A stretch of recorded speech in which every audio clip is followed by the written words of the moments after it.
네, 여러분, 안녕히 주무셨습니까? 좋은 아침입니다. 오늘도 저희들 위하여 기도하신 이은영 집사님, 감사합니다. 자, 오늘은 요한계시록 그 3장 다섯 번째 시간이 되겠고요. 일곱 교회 보내는 기별, 계속 공부하고 있습니다. 사대 교회를 어제 마쳤는데요.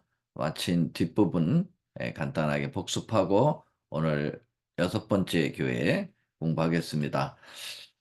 루터가 종교 개혁을 일으킨 이후에 스위스의 쥐잉글리, 그리고 프랑스에서는 칼빈이, 그 다음에 스코틀랜드에서는 존 낙스가, 이런 여러 종교 개혁자들이 종교 개혁을 힘차게 일으켰습니다. 특별히 이제 이 제네바라고 하는 도시는 종교 개혁자들의 산실이 되었습니다. 이곳에서 많은 그러한 어, 종교 개혁의 운동이 더욱 확산시키는 발판이 되었죠. 자, 에, 우리가 이런 사대 교회의 시작은 굉장히 좋았습니다. 그러나 나중에는 이제 교조주의, 그리고 이신론에 휩싸이기도 하고, 교파 싸움으로 인해서 질이 멸렬하게 되는 안타까운 그러한 종교개혁의 미완성, 불완전한 그러한 종교개혁의 모습을 보게 되고, 그걸 눈치챈 가톨릭은 카운터 리포메이션, 반종교개혁, 제스잇을 만들어서 이 더욱더 이 개신교의 종교개혁에 불길을 끄게 되는 참으로 안타까운 일이 있었고요. 이런 상황에서 어, 그 유럽의 역사 가운데 아주 괄목할 만한 역사가 불란서 혁명이 일어났다는 거죠. 민중분기가 일어났고요. 그 당시 사회 풍자 만화를 보면은 이렇게 귀족과 성직자와 왕족이 농민들, 이 평민들을 괴롭혔던, 그래서 평민들이 봉기했습니다. 그래서 바스티유 감옥을 무너뜨리고, 이런 가운데에서 이제 나폴레옹의 그러한 그 등장이 있었고요. 나폴레옹 휘하에 있었던 보르티어 장군이 1798년에 음, 그 피오 6세 교황권의 그 수장이었던 피오 6세를 체포하여 발렌스 감옥에 가두고 이듬해 옥사하는 사건. 이 사건이 한때 두때 반때의 그러한 사건의 종교를 보게 되었다고 말씀드렸습니다. 자, 발신자의 신원은 일곱 영과 일곱 뼈를 가지신 분으로 소개되었는데요. 일곱 영은 아, 하나님의 성령의 강력한 역사와, 그리고 일곱 별은 지도자들을 붙드시는 예수님의 모습으로 표현되었습니다. 자, 그리고 칭찬과 권면은 칭찬은 거의 없고 에, 책망만 있었고 권면만 있었던 시대라고 볼 수가 있겠습니다. 그래서 일깨어라, 일어나라라고 하는 것. 그리고 사대 시대부터 이미 예수님의 재림이 언급되기 시작했다. 내가 일깨지 않으면 도적같이 임하겠다라는 표현들에 대해서 공부를 했습니다. 사대교회는 칭찬을 받을 만한 일이 전혀 없다는 것이 아니라 주어진 특혜보다 기대에 너무 미흡했기 때문이었다라는 말씀 드렸습니다. 이 사대교회에 칭찬이 하나 있는데요. 흰 옷을 입은 자들이 있다라는 거죠. 이 흰 옷은 의의 옷을 표현할 때 하나님의 진리를 고수한 지도자들이 있었다는 겁니다. 어, 처음에는 그 할레 대학 중심으로 일어난 스페너와 프랑케 교수, 그리고 여기에 영향을 받은 진센돌프의 백작이 일어났고요. 모라비안 교도 형제연합이라고 하는 단체를 만들어서 엄청난 역할을 했습니다. 세계 선교 활동을 참으로 훌륭하게 이뤄낸 초기 세계 선교 어, 그 에, 운동가였다, 이렇게 볼 수가 있겠습니다. 150년간 2170명의 선교사를 보냈으니까요. 자, 이 진센돌프가 만든 이 모라비안 교도들에게 좋은 영향을 받은 사람이 영국의 웨슬레였죠. 요한 웨슬레와 찰스 웨슬레. 이들이 이제 메소디스트 운동을 통해서 감리교회를 창설하게 되죠. 자, 여기 보면은 살았다는 이름은 가졌으나 죽은 자다라고 하는데 이 살았다라는 이름은 프로테스탄트라고 말씀드렸습니다. 이 프로테스탄트는 항의, 로마 교회와 이 나라의 국회가 잘못된 지시를 내렸을 때 그것은 하나님의 뜻이 아니었다 할 때 과감하게 항의할 수 있었던 용감한 이름, 이게 개신교의 이름이 됐다고 말씀을 드렸습니다. 자, 이 경고와 경고는 네 가지. 깨어 경계 강하라, 재림에 대한 예고와 예비가 있었고, 개혁을 계속 추진하라, 생각하고 지켜 회개하라, 라는 것이었고요. 이기는 자에 대한 보상 두 가지가 있었습니다. 흰 옷을 주고 생명책을 주겠다. 흰 옷은 의의 옷, 고대 잔치 예복이었기도 했고요. 앞으로 이제 우리가 어린 양의 혼인잔치에 입을 예복이기도 합니다. 흰 옷을 예복을 입은 자는 복이 있다고 말씀까지도 하셨지요. 자, 그 다음에 이제 생명책은 구원의 책입니다. 이 생명책에 이름을 올려주겠다. 이제 보상에 대해서는 항상 이 구원과 관계된 것으로 각 시대에 나타났습니다. 자, 오늘 이제 드디어 여섯 번째 교회 빌라델피아 교회를 공부하게 됩니다. 이 빌라델피아 교회는요, 1798년서부터 1844년인데요. 잠시 후에 말씀드리겠습니다. 빌라델피아 교회에 보내는 기별을 본문을 우리가 읽고 시작하는데요. 숙제해 오셨죠? 여러분, 빌라델피아 교회에 보내는 기별 꼭 읽어가지고 오시라고 그랬는데 네, 숙제해 오신 것으로 믿습니다. 다시 읽겠습니다. 계시록 3장 7절로 8절 계속해서 읽겠습니다. 입을 모아서 본인의 목소리가 본인의 귀에 들리도록 예, 크게 읽겠습니다. 뮤트하시고 시작. 빌라델피아 교회 사자에게 편지하기를 거룩하고 진실하사 다윗의 열쇠를 가지시니 곧 열면 닫을 사람이 없고 닫으면 열 사람이 없는 그이가 가라사대 볼지어다 내가 내 앞에 열린 문을 두었으되 능히 닫을 사람이 없으리라. 내가 내 행위를 아노니 내가 적은 능력을 가지고도 내 말을 지키며 내 이름을 배반치 아니하였다. 9절, 10절 보라 사단의 회 곧 자칭 유대인이라 하나 그렇지 않고 거짓말하는 자들 중에서 몇을 내게 주어 저희로 와서 내 발 앞에 절하게 하고 내가 저를 사랑하는 줄을 알게 하리라.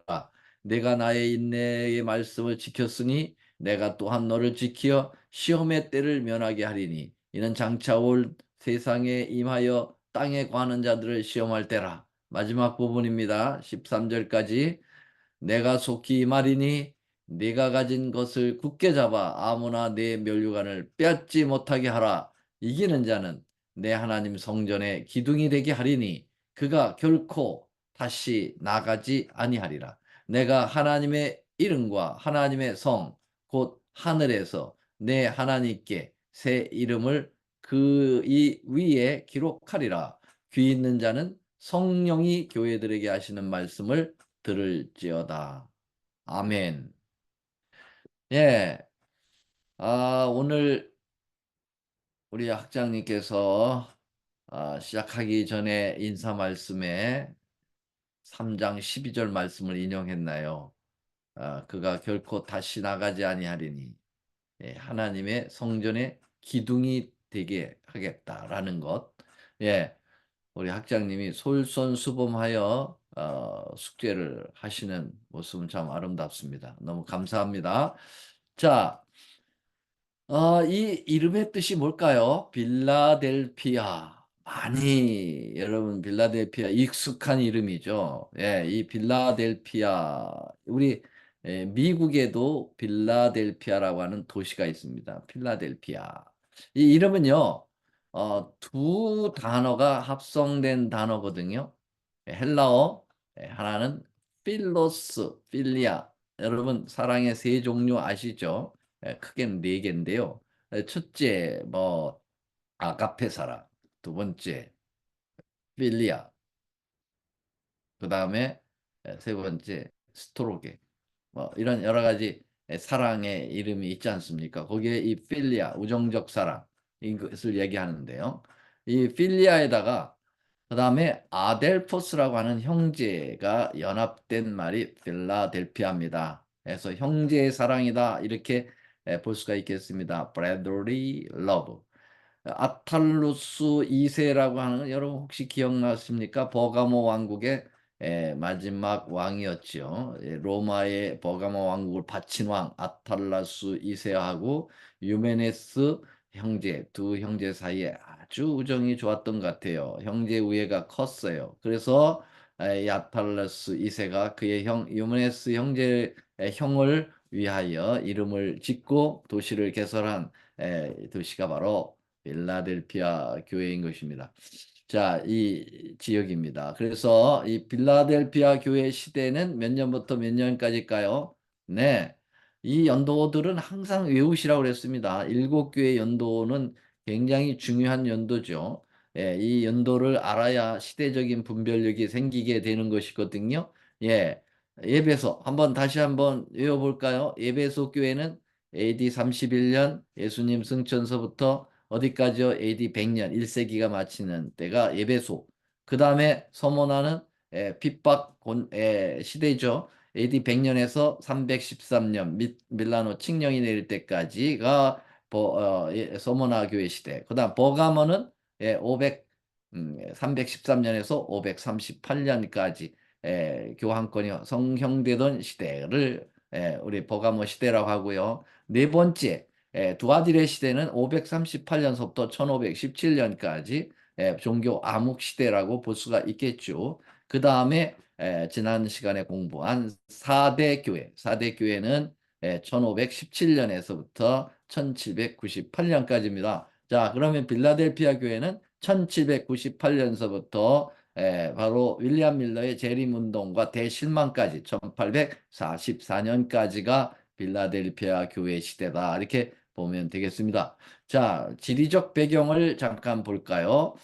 우리는 지금 계속해서 에베소, 서머나, 버가모까지 올라갔다가 뒤아디라, 그 다음에 사대로 내려오죠. 점점 내려와서 그 남동쪽으로 빌라델피아까지 왔습니다.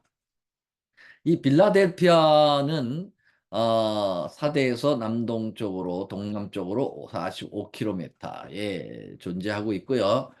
동부 고원지대 관문이고 특별히 헬라 문화를 동방에 전하기 위한 허브 도시다 이렇게 보게 되겠습니다. 그래서 서쪽에 있는 서양 문화를 동쪽에 있는 오리엔트 문화와 합육해 하는 그런 아주 통로가 된 허브 도시다 이렇게 볼 수가 있고요. 여기 빌라델피아는 어찌 이렇게 지진이 많았던지 지진이 굉장히 심하게 많이 왔던 거죠. 그래서 나중에 공부하겠습니다마는 이렇게 굵은 기둥만이 서 있습니다. 너에게 기둥이 되게 하겠다라고 하는 약속 이거 굉장히 또 많은 의미들을 가지고 우리에게 접근해 올 겁니다. 자, 역사적 고고학적 배경입니다. 빌라델피아 도시 기원전 159년 예수님 오시기 전 약 160년 전부터 138년까지 버가모를 다스린 아까 얘기한 아탈루스 2세가 그의 친형인 유메네스 왕을 참으로 사랑하여서 이 도시 이름을 빌라델피로 부르고 이것을 건설했다라고 볼 수가 있겠습니다. 자, 아까 말씀드린 대로 여기는 그 헬라 문명을 전달할 수 있는 허브 도시라고 그랬는데요. 그래서 이 도시의 이름을 헬라 문명의 중심지가 된다고 해서 작은 아테네라고, 리틀 아텐이라고 불려진 도시입니다. 자, 서기 17년에 큰 지진이 있었습니다. 도시가 파괴되었고 로마 황제 티베리우스 예수님 십자가 못 박은 황제죠. 이 황제가 호위로 재건되었는데 감사의 마음으로 이 도시 이름을 빌라델피아 외에 네오 가이사라라고 그렇게 바꿨습니다. 자, 1390년 AD죠, 물론. 오토만 투르크에 의해서 8년간 포위당하 함락되었기도 했고요. 지금은 신의 도시라고 불려지고 있고, 역시 이제 빌라델피아 교회는 칭찬만 있는 교회, 책망이 없는 아주 하나님께 칭찬받은 교회 시대입니다. 그래서 지금도 그리스도인들이 살고 있다라고 하는 겁니다. 모든 다른 그러한 일곱 교회, 다섯 교회들은 다 파괴되고 흔적만 남아 있지만은 이 빌라델피아 지역에는 아직도 그리스도인들이 살고 있다. 그래서 이제 칭찬만 있고 또 책망이 없는 서모나 교회의 시대죠. 서모나 지역에도 지금 세계 선교에 관한 그러한 기구들, 건물들이 지금 그곳에 조직되어 있다라고 말씀드렸습니다. 자, 발신자의 신원 공부하겠습니다. 빌라델피아 교회의 발신자는 바로 역시 예수님이시죠. 그러면 예수님이 이 시대에는 당신을 어떻게 드러내셨을까요? 예, 빌라델피아 교회 사자에게 편지하기를 거룩하고 진실하사 다윗의 열쇠를 가지신 분으로 표현되어 있어요. 열면 닫을 사람이 없고 닫으면 열 사람이 없는 그이가 가라사대. 예, 이 다윗의 열쇠. 다윗의 열쇠는 무엇을 열쇠하면 여러분 권위의 상징, 어떤 아주 문제를 해결하시는 분, 이거 아닙니까? 예. 그래서 예수님께서 바로 여러 가지 종교 개혁의 미완성의 이 사대 교회의 문제들을 해결해 주시기 위하여 이 빌라델피아 시대에 나섰었던 모습을 표현하고 있다. 그렇게 볼 수가 있겠습니다. 자, 이미 구약 성경에 그리스도에 관한 이 다윗과의 연결을 아주 여러 곳에서 언급하고 있습니다. 다윗은 예수님을 표상하는 인물이기도 하고요. 예수님이 다윗의 후손으로 오셨잖아요. 여기 이사야 22장 22절에 보면 내가 또 다윗의 집의 열쇠를 그의 어깨에 두리니 그가 열면 닫을 자가 없겠고 닫으면 열 자가 없으리라. 우리 예수님께서 이사야 22장에 나오는 이 구약의 말씀을 인용하여 계시록 그 3장에서 이 빌라델피아 교회 시대의 발신자로 자신을 드러냈음을 분명히 보게 되죠. 23절 다시 한번 더 읽어볼까요? 못이 단단한 곳에 박힌 것 같이 그를 견고케 하리니 그가 그 아비 집의 영광의 보좌가 될 것이다. 이렇게 말씀하고 있습니다. 이사야 11장 1절로 2절 그 유명한 이새의 줄기에 한 싹이 나며 그 뿌리에서 한 가지가 나서 이새는 누굽니까? 다윗의 아버지죠. 이 아버지의 후손으로 오는 그 자식으로 오는 다윗, 이 다윗을 통해서 뭐가 일어난다고요? 여호와의 신, 그 지혜의 총명의 신이요, 모략과 재능의 신이요, 지식과 여호와를 경외하는 신이 그 위에 강림하신다 그랬어요. 바로 그 다윗의 후손으로 오실 메시아 예수님에 관하여 표현된 예언이죠. 자, 에레미야 사회에서도 다윗에 대하여 바로 다윗과 예수님을 표현하고 있습니다. 내가 너희를 위하여 일으킬 너희 왕 다윗을 섬기리라. 그렇게 이야기하고 있습니다. 여러분, 에레미야는 다윗 이후에 태어난 존재예요. 근데 다윗이 이제 섬기리라라고 하는 미래를 얘기했다는 것은 과거 다윗 왕을 얘기하는 것이 아니라 다윗의 후손으로 오시는 분이 만국을 다스리시는 예수님의 모습을 표현했다. 그렇게 볼 수가 있겠습니다. 자, 그러면 예수님의 열쇠로 여는 문이 어떤 문일까? 열면 닫을 사람이 있고 닫으면 열 사람이 없는 이 문은 네 가지의 문으로 표현할 수가 있겠습니다. 여러분, 첫째는 예수님은 무덤의 사망의 문을 열 수 있는 분이시다. 두 번째, 선교의 문을 열어주신 분이고, 세 번째, 진리와 빛과 생명의 문. 하늘 성소의 열린 문과 하나님의 계명을 여는 열쇠로서의 본인의 역할을 말씀하셨는데 잠깐 하나하나씩 확인해 가겠습니다. 첫째, 무덤의 문을 여신다. 그렇게 얘기하고 있는데요. 여러분, 어, 여기 계시록 1장 18절에 보면 곧 산자라 내가 전에 죽었었노라. 볼지어다. 이제 세세토록 살아있어 사망과 음부의 열쇠를 가졌다. 이 사망과 음부의 열쇠, 바로 예수님 자신을 계시록 1장에서 이미 우리는 공부했습니다. 두 번째로는 선교의 문을 여시는 분이다. 이거 이제 잠시 후에 시간이 될 때까지 말씀드리겠는데요. 이 선교의 문을 주님께서 열어 주시겠다라는 것입니다. 빌라델피아 시대에.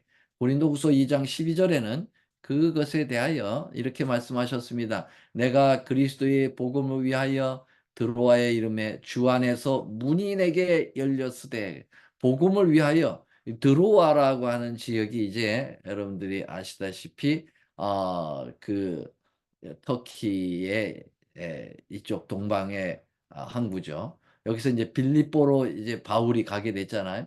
그래서 복음이 이제 아시아에서 바로 유럽으로 넘어가는 그것이 이 드로아 지역인데, 거기에 문을 내게 열게 했다라고 하는 것은 선교의 문이 열렸다, 해외 선교의 문이 열렸다라는 표현을 하고 있는 것입니다. 사도행전 14장 27절에는 이르러 교회를 모아 하나님이 함께 하신 모든 일과 이방인들에게 믿음의 문을 열어 주셨다. 예, 이방인들에게 믿음의 문을, 이게 해외 선교를 이야기하는 거죠. 네. 자, 그 다음에 세 번째, 예수님은 어떤 문을 열 수 있는 열쇠이신가요? 예, 진리의 빛과 생명의 문을 여신 분이라고 볼 수가 있겠습니다. 여기 요한복음 10장 7절로 9절에 보면은 나는 양의 문이다, 내가 문이니 그랬어요. 나로 말미암아 들어가지 않은 자는 다 도둑이요 절도라고 얘기하고 있습니다. 예수님만이 우리의 진정한 구원의 문이 되실 수 있고요. 그분이 그 문을 열어주시게 되는 것이죠. 예, 여러분, 그래서, 그 생명의 길로 가는 길은 좁고 협착하다. 그러나 그것은 생명과 연결되어 있고, 넓은 문으로 들어가는 자는 사망과 연결되어 있다라는 이 문에 관한 이야기들이 여러 번 나올 수가 있는 것이죠. 자, 그리고 예수님은 바로 그 빌라델피아 시대에 하늘 성소의 문을 여셔서 하늘을 보여주셨어요. 하늘 보호자를 보여주셨습니다. 예, 그것이 이제 언약궤를 보게 되는 거죠. 예, 계시록 11장에 보면 이에 하늘에 있는 하나님의 성전이 열리니 성전 안에 하나님의 언약궤가 보인다. 여러분, 언약궤는 성소에 어디에 있습니까? 네, 지성소에 있습니다. 지성소에 법궤가 있고 그 법궤가 언약궤지요. 네, 그 법궤 뚜껑은 시온자고 그 뚜껑에 붙어 있는 그룹 천사가 있고 그룹 천사 사이에 쉐키나의 영광이 있죠.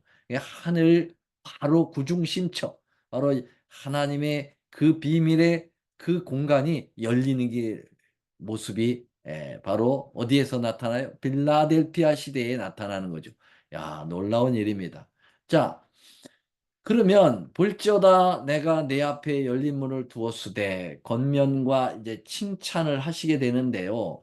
여기 보면 내가 적은 능력을 가지고도 내 말을 지켰다. 예, 이 말은 뭐냐면은 예, 바로 빌라델피아 시대에 열렸던 문 두 가지가 있습니다. 아까 네 가지의 예수님의 열쇠를 가지고 바로 이 빌라델피아 시대에 분명히 열린 두 가지 문을 공부합니다. 첫째, 선교의 문이 열린 거죠. 예. 성경적으로 다 읽었습니다. 이 선교의 문이 이 빌라델피아 시대에 열렸고, 이것을 주님은 칭찬했습니다.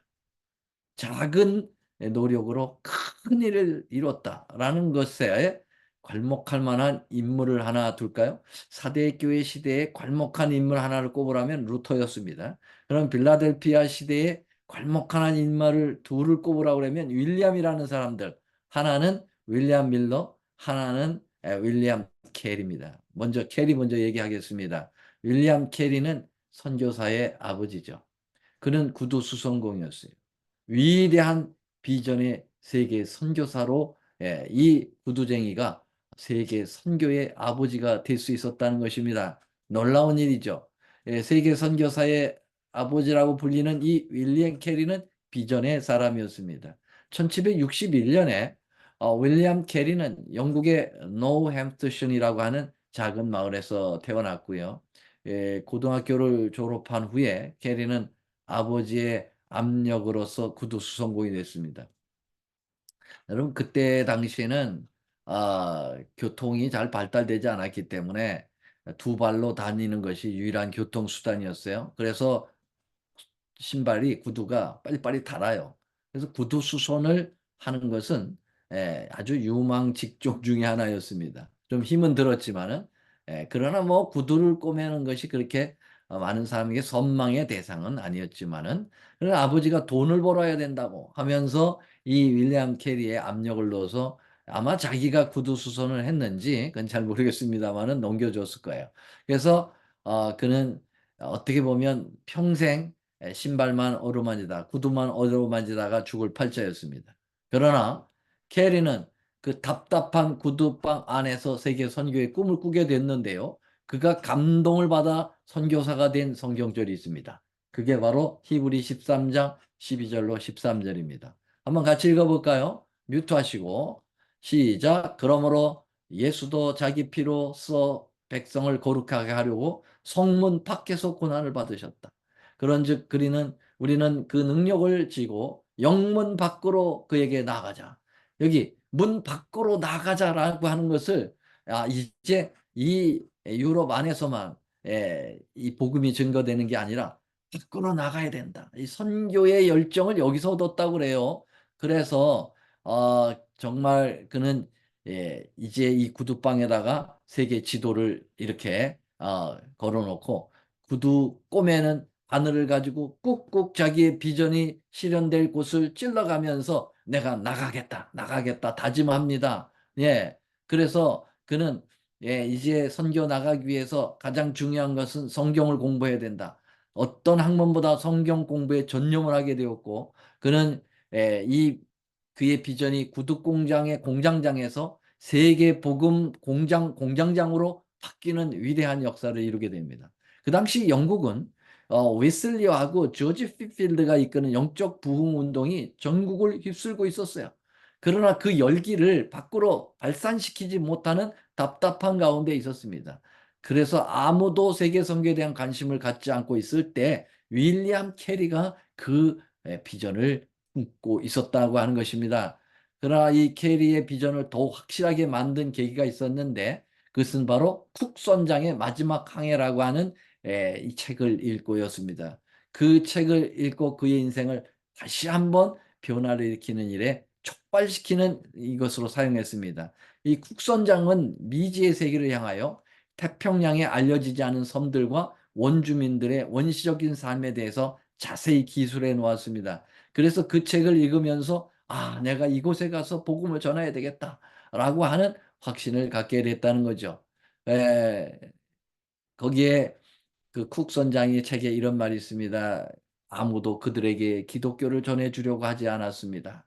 거기에는 명예도 유익도 뒤따르지 않기 때문이었죠. 라고 하는 이 책을 읽고 캐리 가슴이 뜨거워진 것입니다. 맥박이 힘차게 고동치기 시작했습니다.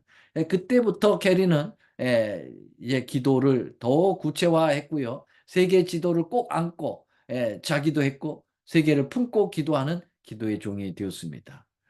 1793년 캐리가 32세가 되던 해 그는 인도 영혼들을 향한 상한 목자의 심정을 안고 인도 선교사로 가고자 이제 드디어 결단했습니다. 근데 가로막는 장애물들이 많이 나타났습니다. 마귀가 가만히 안 있죠. 첫째는 그 아버지였습니다. 아버지는 캐리의 말을 듣고 딱 한마디 했습니다. 미친놈이라고 얘기했고요. 둘째는 그 아내였습니다. 그 아내는 촌아넥네였습니다. 그런데 그는 공주병에 걸려 있었어요. 그는 아기랑 캐리랑 그녀의 가정만의 삶을 살기를 원했고 눈물로 호소했습니다. 여보, 인도는 절대 안 돼요. 제발 우리 아기들을 좀 생각해 주세요. 엉엉 울면서 여자가 눈물을 흘릴 때 이 갈대와 같은 남자의 마음이 얼마나 흔들리겠습니까? 그러나 캐리는 꿈을 접지 않고 그에게 말했습니다. 하나님께서 나를 부르셨고 나는 그 부름에 응답하기 때문에 이제 돌이킬 수가 없어. 난 갑니다. 캐리는 아내를 결국 설득해서 선교의 기사의 길을 떠나게 된 것입니다. 그러나 인도 선교의 생활은 쉬운 일이 아닙니다. 벵갈에서 7년간 땀을 흘렸지만 단 한 명도 개종자를 만들 수 없었습니다. 정말 큰 아픔이 아닐 수 없어요. 포기할까? 돌아갈까? 여러분, 말이 7년이지. 7년 동안 한 명도 할 수가 없었으니까. 엎친 데 덮친 격으로 1800년 19세기가 시작되었을 때 동인도 회사의 추방용으로 캐리는 선교지를 덴마크의 영으로 내 있는 세란포라고 하는 곳으로 옮기게 되었습니다. 이곳에서 캐리가 인도에서 흘린 모든 눈물과 이 땀의 결실이 이제 드러나기 시작했는데요. 아, 이 크리슈나라고 하는 사람의 첫 개종자가 탄생했어요. 7년 만에 말이죠. 그가 이 카스트 제도, 인도의 이 복잡한 카스트 제도와 우상 숭배를 거부하자 2천 명의 군중들이 그를 재판장으로 끌려가기도 했습니다. 이거 마치 이제 도메드리오 사건 같이 바울이 말이죠. 아데미 정각의 은장색 그것을 장사를 방해한다는 목적으로 어떻게 했습니까? 끌려갈 뻔했죠. 그래서 소동이 일어났던 것처럼 이 윌리엄 캐리도 어려운 고난을 많이 당했습니다. 그러나 회개와 변화의 역사가 줄기차게 일어나기 시작했습니다. 그 후 18년간 600명이 침례를 받았고 수천 명이 예배에 참석하는 승리의 역사가 있기 시작합니다. 그러나 얼마 안 돼서 수년간 작업하여 완역했던 성경 원고와 두 개의 문법책, 과거의 사진들이 말이죠. 저 사전들이 완전히 예, 대형 화재를 통해서 다 타버렸어요. 여러분 수년간 작업한 성경 그 번역본이 말이죠. 타버린 거예요. 얼마나 속이 상했을까요? 이 소식을 들은 켈리는 망연자실하지 않을 수가 없었어요. 그러나 켈리는 동료들, 성도들에게 보내는 편지에서 이렇게 얘기합니다. 잃어버린 것들이 굉장히 많습니다. 그러나 똑같은 길을 두 번 가는 것이 비록 고통스럽기는 하겠지만 처음보다 훨씬 더 충실한 결과를 낳아 더 유익이 될 것으로 확신하고 있습니다. 나는 벌써 일을 다시 시작했습니다. 이 얼마나 위대한 고백입니까? 그는 믿음으로 낭망치 않고 도전해서 결국은 여러분 그 수많은 인도 방언과 중국어, 버마어, 말레이시아어 등으로 44개의 그 언어를 성경으로 번역하는 놀라운 출판 사업을 한 것이에요. 여러분 구두쟁이가 선교하는 데만 해도 쉽지 않은데 그 44개의 종족 언어로 성경을 번역하는 일을 했다는 거예요. 놀라운 일이죠. 참 윌리엄 캐리 정말 하나님께 칭찬받아 마땅한 인물이에요. 윌리엄 캐리는 이전 그 일생을 통해 끊임없이 하나님으로부터 위대한 일의 비전을 세우고 그것을 기대하고 그 위대한 일을 시도함으로써 인도 선교의 세계 선교의 기초를 쌓게 된 것입니다. 정말 가히 세계 선교의 아버지라고 불릴만 했던 것입니다. 캐리는 1834년 세천사의 기별이 증거되기고 바로 3년 후에 윌리엄 밀러가 이제 1831년부터 그 성소가 정격 2300주에 대한 기별을 증거했던 때가 31년입니다. 바로 2년 후에 73세의 일기로 그토록 사랑했던 인도 땅에서 묻혀 죽었습니다. 캐리는 죽으면서 유언으로 이런 얘기를 했다고 그랬어요. 사실 저는 오늘 캐리의 유언을 어, 그 정면으로 반대하는 일을 했는데요. 캐리가 죽으면서 뭐라고 했냐면 아무도 캐리에 대하여 이야기하지 못하게 하고 캐리가 섬겼던 하나님을 말하게 하라. 예. 캐리 얘기 많이 했는데 캐리 얘기하려고 한 게 아니고 하나님의 그 놀라운 위대한 역사를 말하기 위해서 할 수밖에 없었습니다. 이해해 주시기 바랍니다. 자, 오늘은 여기까지 빌라델피아 시대의 말씀을 드렸습니다. 자, 여러분 말씀 잘 들었습니까?